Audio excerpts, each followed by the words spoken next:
This amazing animation done by Isao Hashimoto shows where all the alleged nuclear detonations took place between 1945 and 1998. I say alleged because in our research we can see using this kind of alleged technology it would have detrimental effects to the workings of the realm. In other words, they probably used masses of TNT or other explosive devices. The world projection ISO used was also in accordance with the globe model. With our model of the realm, I modified his map to represent a Mercator style projection and overlaid our Nazca line grid over it. It is not a perfect fit, just a rough guide to show how they relate to the grid. This video also makes a mockery of alleged radioactive contamination, as I'm sure you will agree after watching this. The whole world would already be heavily infected. Galen Windsor also states the nuclear industry is a scare scam. If you do not know who he is, I suggest you look him up. I'll leave a link to one of his videos below.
I got a black bottle.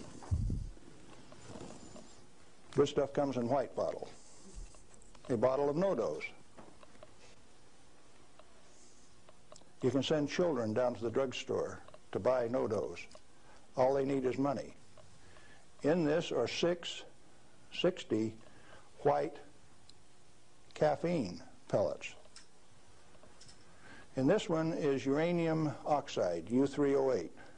You can't buy it for love nor money. The state of Washington sent 2 of their Gestapo agents over to my home to confiscate my uranium samples on the 17th of December last year.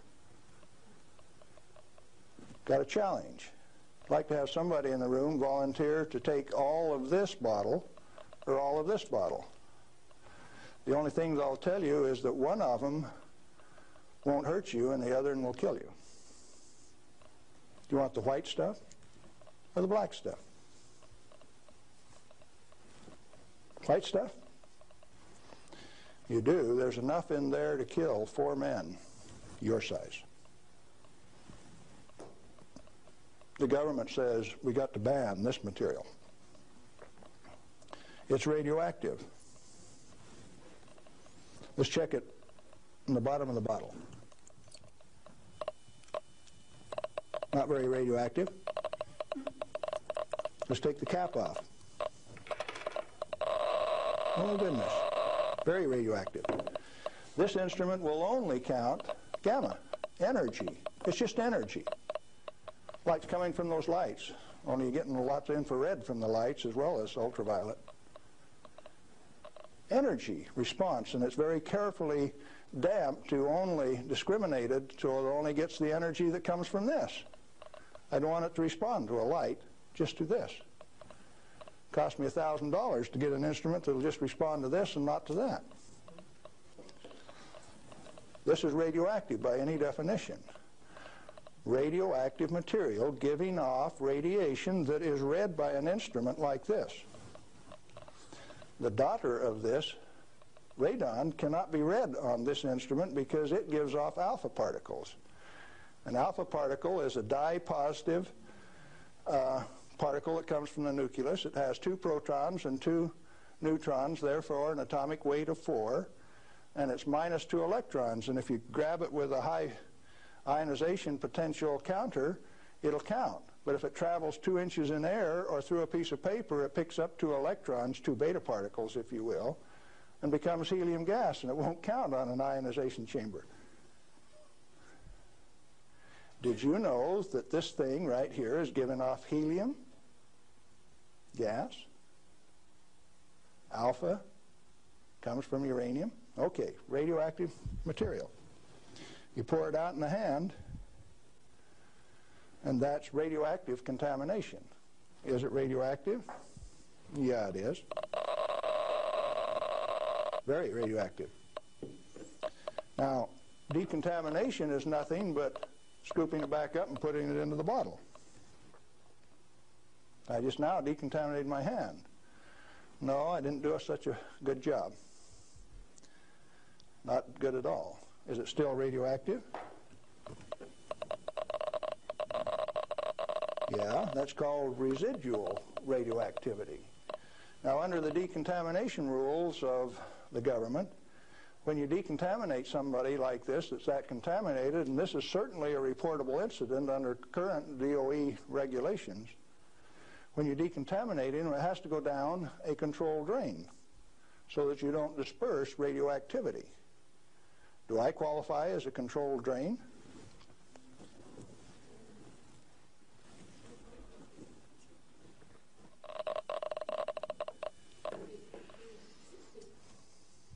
That material that I just ate